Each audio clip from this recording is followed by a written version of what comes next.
et coordonnateur adjoint des secours d'urgence.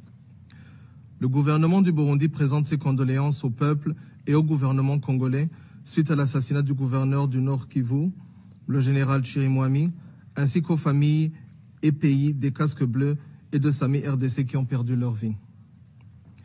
Le Burundi tient à souligner que l'aggravation de la situation sécuritaire à l'est de la République démocratique du Congo, où la détérioration continue dans cette région, ne menace pas seulement la paix et la stabilité locale, mais pose également un défi au maintien de la sécurité internationale, cœur de la mission de ce Conseil.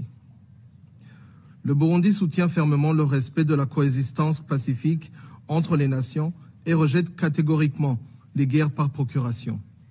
L'Est de la RDC a trop souvent été victime de conflits alimentés par des intérêts étrangers, exacerbant les tensions locales et sapant les efforts de paix. Le Burundi salue le processus de Luanda et de Nairobi qui constituent des cadres cruciaux pour une désescalade rapide de la crise. Ces initiatives régionales, soutenues par l'Union africaine et la communauté internationale, tracent une feuille de route claire pour parvenir à un cessez-le-feu durable. Les Nations Unies, à travers le travail inestimable du groupe d'experts sur la RDC, ont documenté avec précision les dynamiques de ce conflit. Ces rapports ont souligné l'implication d'acteurs extérieurs dans le soutien des groupes armés locaux, les violations flagrantes de droits de l'homme et les pillages systématiques des ressources naturelles de la RDC. Ces faits ne peuvent être ignorés.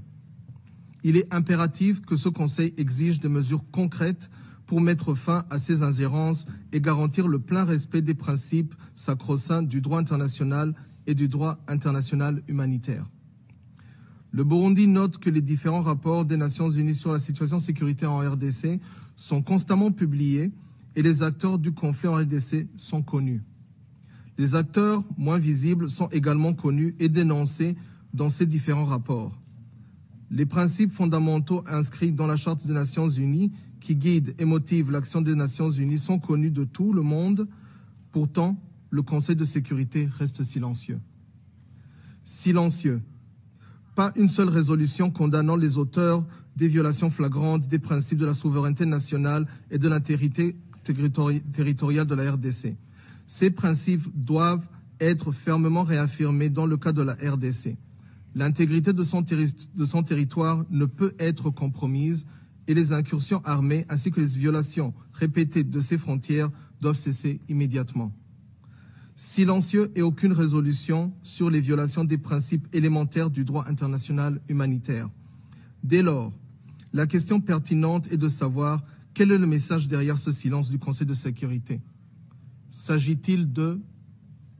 La question reste ouverte et posée au Conseil de sécurité. Toujours est-il que la ville de Goma, capitale du Nord Kivu, se retrouve aujourd'hui au bord du précipice. Une escalade militaire qui atteindrait cette ville aurait des conséquences humanitaires et sécuritaires catastrophiques, non seulement pour la RDC, mais pour toute la région. Ce Conseil ne devrait pas rester spectateur d'une tragédie annoncée.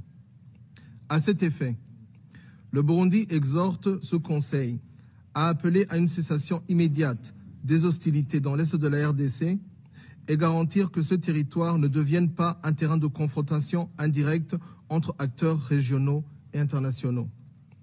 Deuxièmement, soutenir les efforts des processus de Luanda et de Nairobi en exigeant le respect des engagements pris par toutes les parties. Troisièmement, soutenir les autorités de la RDC à restaurer l'autorité de l'État sur l'ensemble de son territoire.